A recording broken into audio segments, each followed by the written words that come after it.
to you real quick. Do whatever you want to do. Let's roll.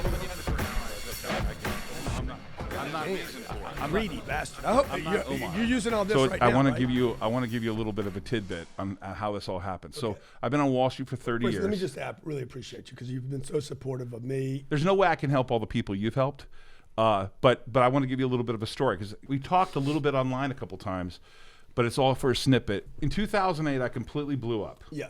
Blew up in a good way or a bad way? Bad way. I'd wanted to work on Wall Street since I was a little kid, right? Sort of Warren Buffett mentor. Lou Dobbs saw it when I was a little kid, 11 years old, wanted to work on Wall Street. I'm glad you're not Lou Dobbs. Yeah, I know. I got it. But he was on Moneyline, and I watched. It was my experience was getting cable, right?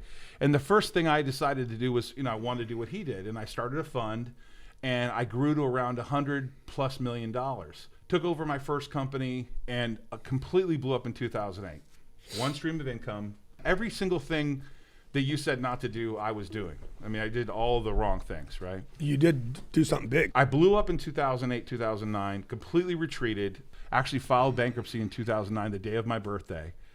But a year and a half later, a company that I founded was sold for $120 million, Patient Safety Technologies. We did scanning in the sterile field to prevent sponges from left behind in the body. And a bunch of my clients came back and said, you need to restart. It took me 3 more years to do that. Wow. I didn't restart.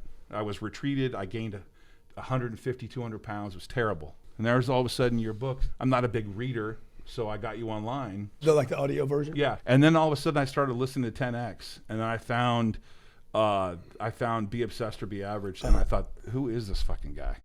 And so I had a sort of renewed spirit. I had listened to your book, and I thought, how can I help the most people? The most difficult thing to do in the world is to try to solve this Alzheimer's problem. I had zero money.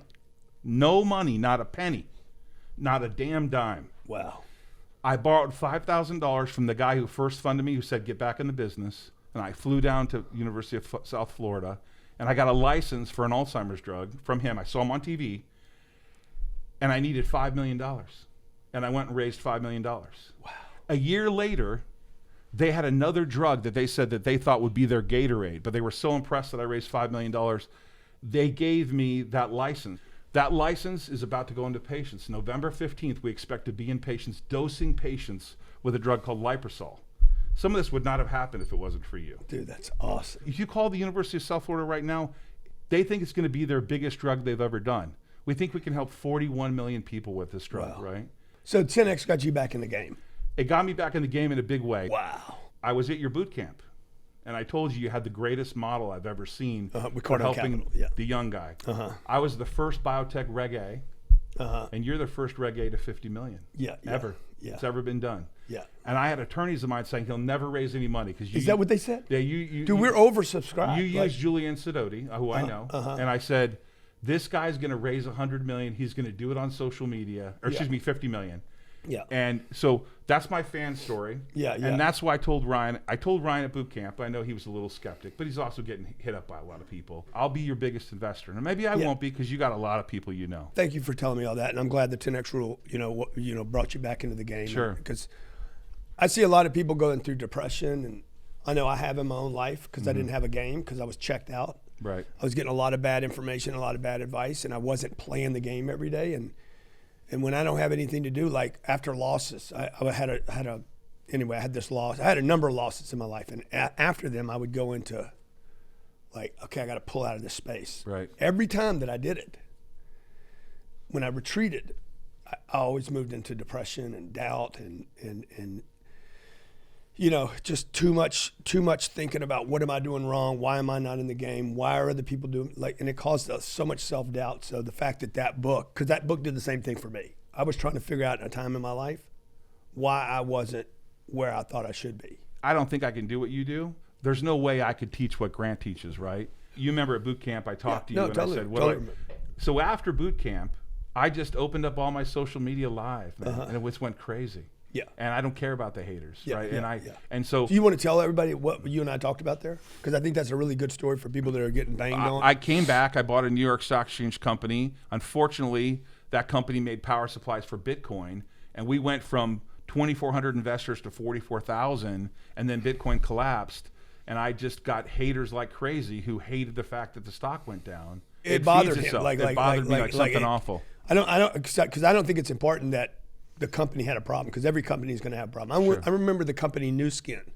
They exploded. This was back in I guess I was 20, probably 33 years old. And I was actually a distributor with New Skin. Oh, wow. I love their products. I'm like, these products are unbelievable. Whoever it was, the FTC or whoever regulates network marketing, FTC. These guys were blowing up so big, so fast. I think I signed up 200 people under me in 2 months. Mm-hmm. And I had 3 other jobs.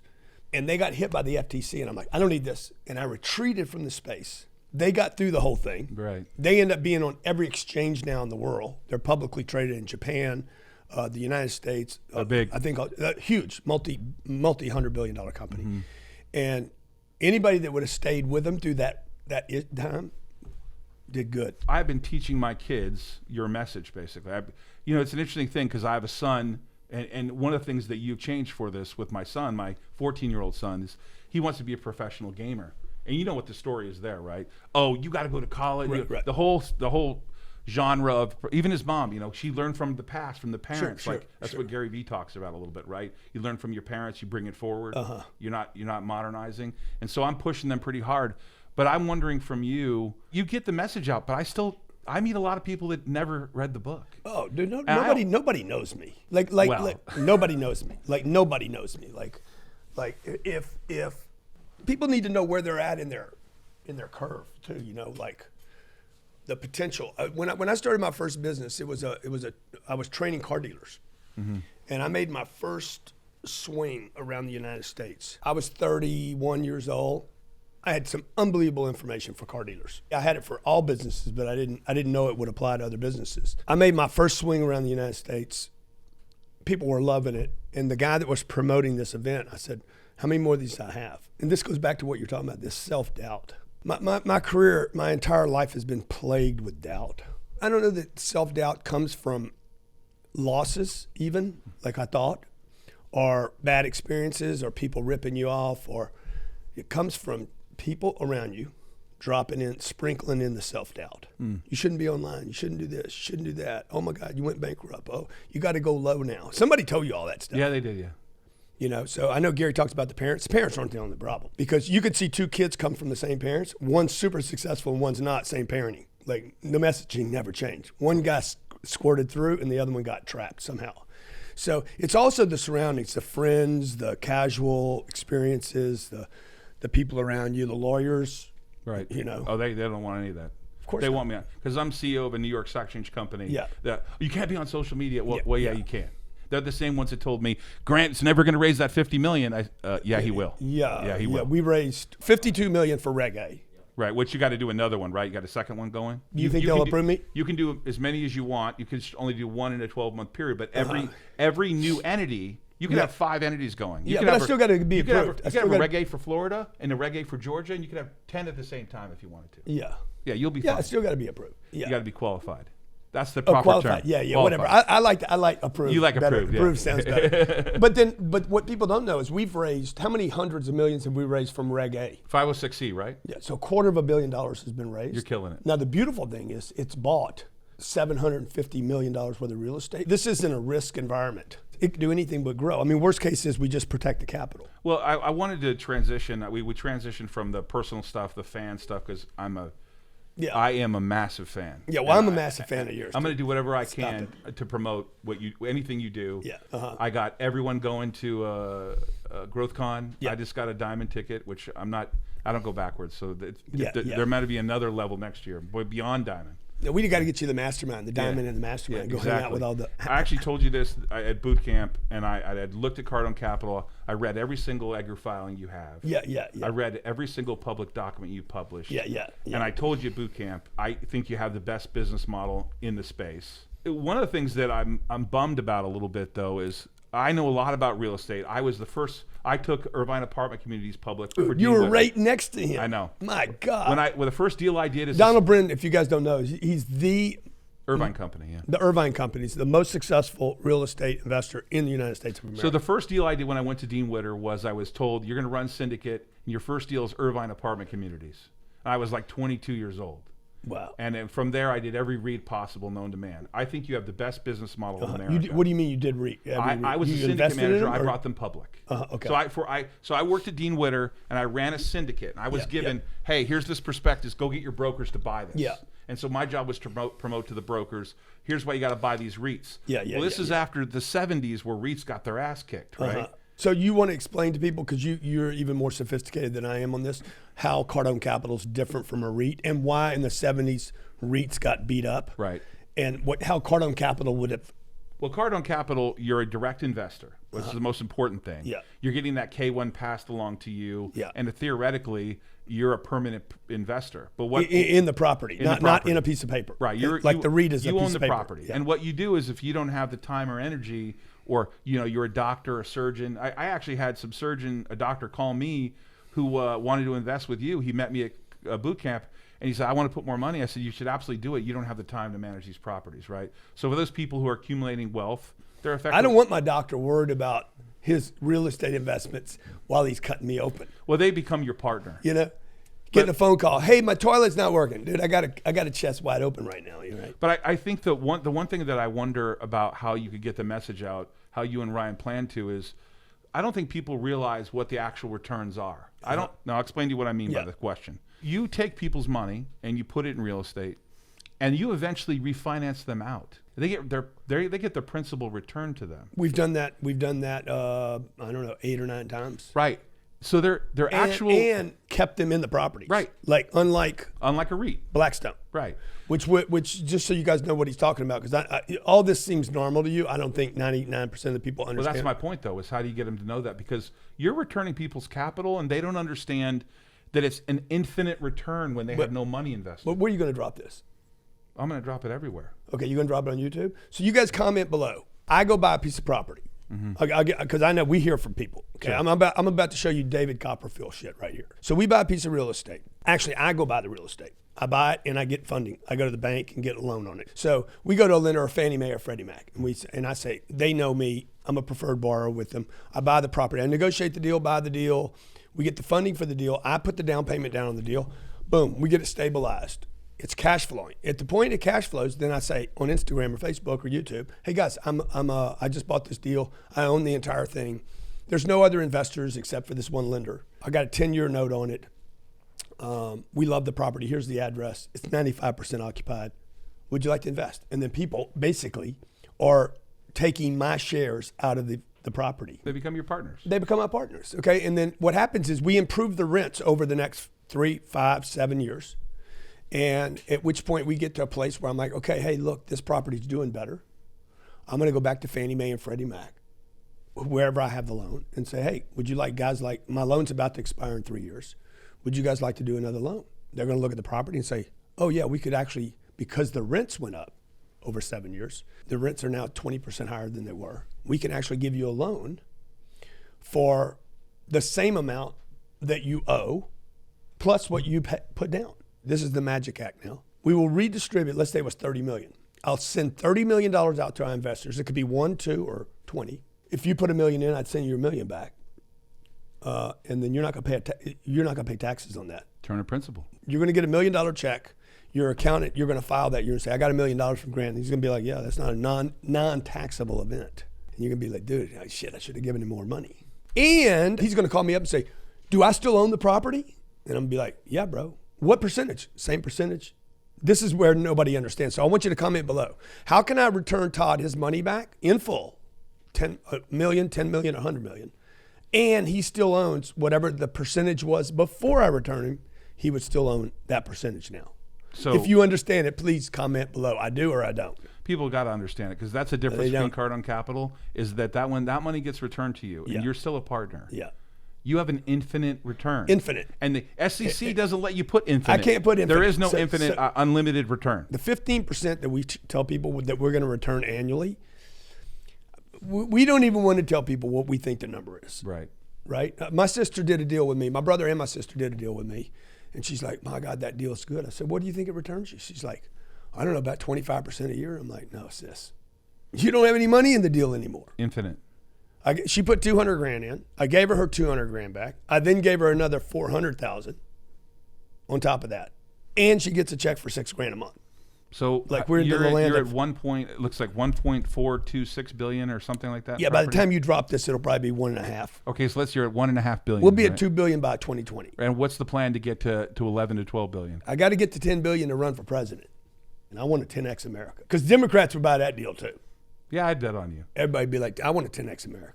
Do you foresee yourself getting to a certain number before you have a chance to sell to a Blackstone? We already get interest from a lot of the family funds. I mean, how many family funds hit us, Ryan, a week? Hey, we want to see, maybe they just do that with everybody, but, Family office. you know, I mean, the news isn't even out on us. It's like nobody knows me. Like this is what I was saying earlier. Nobody really That knows big me. investor that I have that refunded me and gave me the money to go down to Florida, Yeah. he's one of the biggest hotel owners in New York City. Oh, wow. He said, yeah, some guy named Lucas introduced him, some guy in L.A. Oh, yeah, You know, Lucas, man. Yeah. Facebook Lucas. Yeah, but if he knows you, Yeah, it's getting around. It's getting A-Rod around. called me the other day. A-Rod called me and says, hey, man, how you raising all this money? I said, dude, I don't even have J-Lo. right? Imagine if I had some J-Lo. And he's like, So but dude, how are you doing it? I said, I communicate with people every day about it. So what's the plan? The plan is, like, right now, we send 2,400 people a check every month. They get a check, and they're like, dang. Second check, dang. On time. Right. Like, you can set your clock by it. You talk about it every month. Yeah. Distribution Well, 1.4. and when we did it, because the accounting department and the legal department was like, hey, you should distribute every quarter. Or Yeah, they don't even want you to do twice monthly. a year. I said, I want to do monthly. That's going to be expensive. I said, yeah, I don't care. But I really want to send people checks so you get a check for $45 or $450 or $4,000 every month, and you got to look at it from Grant Cardone. Me paying people is a marketing activity. So one of the best things I think you did by opening up Reg A to everybody. Yeah. But this Reg A is going to close. This Reg A is closed. I thought I saw you filed another Reg A number 2, right? Yeah, taking 5,000 at a time is a lot of work. It's a lot of work. I'm buying a $140 million deal. I don't need the money for the deal. Sure. I'm doing people a favor, and sometimes that $5,000, $10,000 investor can be. There's a lot more hold. So to the average investor out there now who can put in 5-10 grand, Well, they're doing 25, right, Ryan? About 25, 27. are you committed to a second fund or not yet? I'm committed to not being committed, Okay. but I'll probably do it just because I'm a good guy. You know, here's the thing: the reason I did it. If I'd have known I was going to make the World Book of Guinness, I would have done it.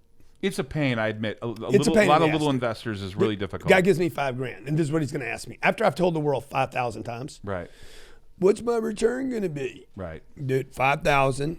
If I pay 6% cash flow, is $300 a year. Right. And then he's going to say, only 300. Yeah, they unfortunately. And I'm like, bro, your checking account pays you nothing. You start a checking account in America with $5,000. If you don't do anything, don't add anything, and don't write a check out of it, you will end up with less than $5,000 at the end of the go year. backwards. It will go backwards. Right. So you're complaining to me about paying you $300. And by the way, when you say it's only $300, that's why people don't have money. It's because they put words like only and just in front of any number. Well, they see what they see. Because you give me $300 right now, I guarantee you I will put it in my pocket. Do you have $300 on? No. Because I will never say just $300 or only $300. I say, yeah, shit, I'll take it. Let's roll. Those people that $300 because $300 buys $1,000 worth of real estate. So every time I get $100, I look at $100 like, damn, that's $300. I can multiply money immediately. This is what your viewer needs to learn. Like, this is not $100. It's just $100 to you because all you're going to do is spend it. Not you, but them, right? When I look at it, I'm like, $100, if I bought real estate with it, is actually $300 if I can just wait it out. So I'm multiplying money. To me, it's magic. So would you Not bad would magic. Like Chris Angel. If you're in Vegas, don't go to that show. Fucking terrible. If someone were to Worst magic show I've ever been to. If someone were to set up a fund and say, "Hey, Grant, I could send you $100 million, and you don't have to deal with the investors, those smaller investors." Yeah. Maybe that's something you should do. Maybe. You don't have to take those calls, right? I would entertain it, but what I don't want, if it's 100. One of the things, the other reason that you know where this is going. Well, yeah, sure. So the other reason that we're doing, and I've never said this publicly, but maybe I've alluded to it a little bit. But the other reason that we've done the funding the way we're doing it with Reg A and Reg D, is because I had a guy that gave me $20 million. Brian hates me telling this story. I know it. It's a good story. So the guy was worth $4 billion. You've already mentioned one of the companies involved in the deal. He's like, hey man, I'll give you $20 million. Let's see what you can do with it. And then he sends his guy over to do the due diligence, which that was fine. And then that turned into, he's buying properties. Then the guy that he sends over, who knows nothing about real estate, by the way, starts having his opinions about real estate and what I'm buying and how much we're paying and da-da-da. And then the questions become more than questions, right? It becomes his opinion and da-da-da. And I'm like, dude, here's your $20 million back. Yeah, and the first time in this guy's entire career, anybody's ever given his money back, it fucking drove him crazy. He wanted more, probably. He went livid, man. He went nuclear. He's like, I cannot believe you're giving my money back. I'm like, I don't want all this. So I've never wanted anybody to take such a big position, that they're like, they can dictate terms. Yeah. So, it was good for me. So we opened the fund up. So I don't have to do business with a family fund or Blackstone. But if somebody was to come to me and say, hey, I got 100. Mm-hmm. I promised my wife I'd protect it. Let's go do a deal. That would take such a position. 100 would buy $300 million worth of real estate. Right on. So I would just go find 3 deals, do them, and let's roll. So I want to transition to be obsessed or be averaged. The whole concept, and you said I can't. I'm going to paraphrase, but you basically said, "Hey, I'll do anything for Elena. I'll do anything for the kids. Yeah, but don't take away my dream, right?" Yeah. So when I got married to Elena, I said, "Look, I'll give you anything. I'll do anything, but I can't." I was old enough at that point to understand that my problem in life was compromising my dreams. I was trying to fit in. I was trying to make people happy. Every time I tried to make other people happy, I ended up being not happy. I tried to fit in to being in relationships. It didn't work and just wasn't honest with myself. I did that like so many different times. I was just picking the wrong people. And the reason I was picking the wrong people, it wasn't just because I had a bad picker. I didn't have confidence in my dream. So when I got with Elena, I'm like, I think you're the right person. Here's the deal. I'll do anything for you. I won't cheat on you. I'll take care of you. I'll provide for you. I will do whatever it takes. I'll run through walls to take care of my family. But I can't compromise on my dream. I have some ideas about what I can be and who I can be and what I can do. And that's going to take some time away from us. And I just can't compromise. I'd rather be by myself. And because if I do it the other way, I'm going to be by myself anyway. And she's like, I don't want you to compromise your dream. In fact, she's the kind of chick, if I like, hey, I'm going to this workshop or I'm going to a conference, I'm going to something to improve myself. I think most of us have had this person in our life where you want to go improve yourself and they're terrified that you're going to come back different. Mm. They don't want to go with you, but they're terrified, oh my God, he's going to come back and he's going to be a different guy. She's like, yeah, go. I have this, you probably heard this analogy before that a woman marries a man hoping everything will change and a man marries a woman hoping nothing will change. And I'm not going to get into the... I can't say that because I might be running for president. Oh, well, there you go. But the woman thinks you're gonna stop partying and stop doing whatever you're gonna do. Yeah. The reality is you got to like that person as they are right now. Yeah. That was kind of your message, wasn't it? I also want to know the person's willing to grow. Like I need to know the people around me want to grow, and because I want to grow. I don't want to be me tomorrow than I am today.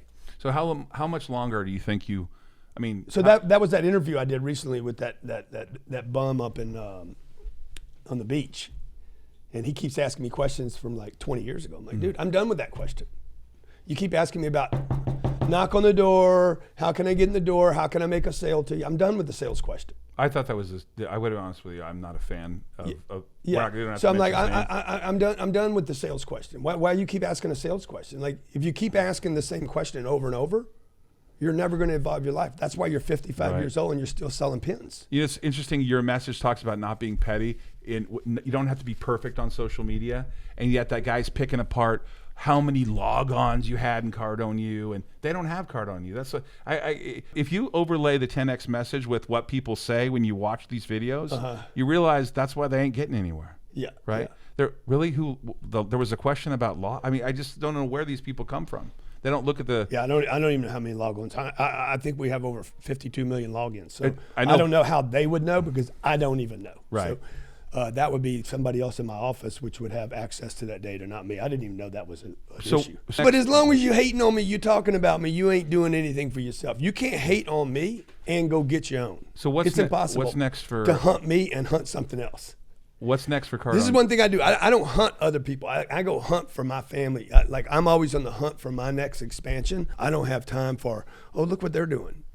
I love, by the way, what you did in Sydney, how you had a boot camp kind of on the fly. Yeah. That was powerful. Yeah. All those people responded pretty. Dude, they loved it, man. It was amazing. Australia loved. What's loved next it. for Cardone? Australia's one thing. I'm a big fan of your training. We're in 12 languages now. I guess maybe some people would dispute that. I just found out this morning we were translated into 12 languages. So we want to. The only reason I would translate to 12 languages is I want to go to China. These other countries. South America. If I'm in English, I'm out. I'm out of the game. Now, are you constantly updating it? Because I know you got stuff from the beginning we do to a now. Q&A every week. We do a new Q&A every week where people are asking questions. So we're dropping live Q&A questions. That will also create new content. We're looking at when do we drop real estate content in there. We don't want to confuse people. I use all this stuff, and it's changed my life. This is why I'm bringing it up. What do you pay for that? Well, I have the super version. You have the corporate version. Corporate version. So basically what I do is I mentor and coach people on problems that are sales related, follow-up related. Customer service related. Like it's not everything's about a sale or what you say or how you say it. Like some things just take time. And that means I got to follow somebody up a first time, a second time, a third time, a fourth time. It just. From the time I read your book, we went from 4 employees. We have 300 worldwide now in 3 countries. Wow. And I'm trying to get everybody on it. You can tell when people don't want to change, they resist. Yeah. But one of the things that I like about it is, like I said, it's not a commercial. I use it. Is I love the fact that your coaches monitor their behavior, that they're using it every day, and give you feedback as a manager. Yeah. So you can say, hey, so we've made it part of our process when we onboard someone. You're going to have to go through this training, and if you don't do this many modules you have a reporting day, and accountability. We know how many logons we got. We know how many people looked at a video and bailed, or looked at a video and finished it, or turned it on and just walked away from it. I mean, there's a test question at the end of it. It's all reported. It's recorded. We know who looked at the deal. That's just on our corporate version. Mm-hmm. Now, we also have a public version for entrepreneurs. I think we have that in, about 12,000 people subscribe to that right now. It's not expensive either. It's like maybe $100 a month, right? Yeah, I don't know. 90 exactly. bucks? I think we moved it back to $14.95 or something. All right. It's a deal if you use it. Well, we use it. Yeah. What's in terms of the 10X rule? Yeah. When's the last update? What do you expect next? Is there something else in the yeah, works? there is. We're thinking about the 10X thing. Now I'm thinking about 10X America, man. Really? Are you right now going to say that you're committed 10X to America, running? man. Let's 10X America, man. Who's tired of I'm tired of the let's make America great again. Wow. Now the question is, should I run as a Democrat or Republican? Because I could go either way. So have you told anyone you're going to run for president? How would you think it would be best for me to run as a Democrat or a Republican? I hate both the parties. Piss me off so much. Yeah, there's things that I like about both parties, but I know I can't run as an independent if I was going to run. You got to run as one of the other. We have a system. Unfortunately, you got to be on one side or the other. Yeah. I don't know how you do that. I was watching the Democrats the other night, and I'm like, I grew up as a Democrat. John Kennedy, Lake Charles. Yeah.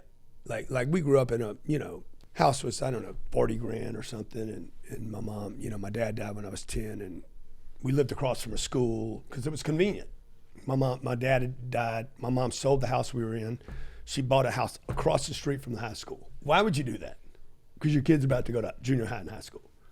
So it was like, I just walk across the street. That was convenient for my mom, right? She was worried about money all the time. So I grew up understanding about not having stuff. But then I'd watch these Republican guys getting all rich. And I'd be like, man, I want to be rich. So anyway, that was back in the day of Kennedy and aspirations. So I probably relate more to the Democrat than I do the Republican. But I also want to protect my stuff too. I don't like being taxed too much. That's why you moved out of California. Yeah. That was brutal for California. Did they follow you around for a while after that? More people followed me. Oh yeah, three audits, 3 California audits. Oh yeah, they don't want to let you go. No. They don't want. They want to get your money. They want that money. Right, but you've been gone long enough. It doesn't matter now. California should have. No, I'm good. So California should have dropped the taxes back then. That's what they should have done. They would have had it. They would have had so much. They have negative migration out of California right now, and New York, and Elizabeth Warren wants to charge you a tax. See, that's what I was thinking about that night. 3% I said, what if I was on the stage with Elizabeth and Biden and these guys talking about phonographs, okay? And I'd be like, hey guys, all you guys, like I would just, anyway, it would be good TV at the very least. So is there another book coming? Yes. It'll be big. You think? Oh yeah, I'm sure it will be. You got a lot of people excited to get your message. Watching. So let's switch to GrowthCon for a second. Okay. How sold out are you? Where are you at with GrowthCon? And GrowthCon, I know you announced one guest, right? One guest last year was 35,000 people. And if I announce one guest, it's just going to get better from there, right? Right. Last year we did 35,000 people on Super Bowl weekend. This year people thought you were crazy. Oh, totally. And they all insane. Yeah. Who does an event on Super Bowl weekend? You do. And sells it out. Right. Right. So 35,000 people last year. We're going to make it smaller this year. So there's going to be like a fourth of that in the room. Much smaller event, much more intimate, but still big. Right. Still big, still crazy, unbelievable guests, like top of the food chain stuff. There's only 4 levels of seating. Last year there was like 9 levels of seating. There's 4 levels. 3 of them are on the floor, and then 1 of them is around the stadium. And then the parties are going to be insane. I mean, it's going to be truly a 10X, almost like a rock concert, business, entrepreneur event. I noticed you and I were on Instagram one time. I was watching. All of a sudden, let's go live. I noticed that a lot of people that follow the 10X movement want to network. You're really creating a giant network of people that want to do that. Yeah. I know guys out there that are superstar, got great big followings, but it's about them. I really wanted to make something. This 10X movement's not about just, come see my event. I collaborate with a lot of people. I have a lot of partners in the space. I probably have more partners than anybody else in the social influence space. As an influencer, I put a lot of people on stage and flow them a lot of power. And I want the audience, the 10X nation, the 10X movement. I want these people to connect and do business with one another. It's not just about flowing me money. The new game for us at our company is to send people more money than they send us. I can see that. So I the way to make a true fan is to send them money every month. Is Elizabeth Warren sending you money every month? Is Joe Biden sending you money every month? Is Donald Trump sending you money every month? What if I sent you money every month, dude? I'm talking about, that's an easy run. I want you to know something. I'm going to tell you a true story about the way you go forward with things. I told my whole crew, I said to them, Grant's coming to Anaheim. We're going to do a podcast. I had not even asked you yet. I said, Grant's coming. You better be ready. I want cameras ready. I want everything ready. Willie, who's the CEO of my media business, Willie, said, you're the man, dude. Willie said, I'll get it all ready for you, Todd. And you hadn't said yes yet. Yeah. 10X. I always say yes. Thank you so much. Okay. Thank you, brother. Appreciate it. Huge fan of your success.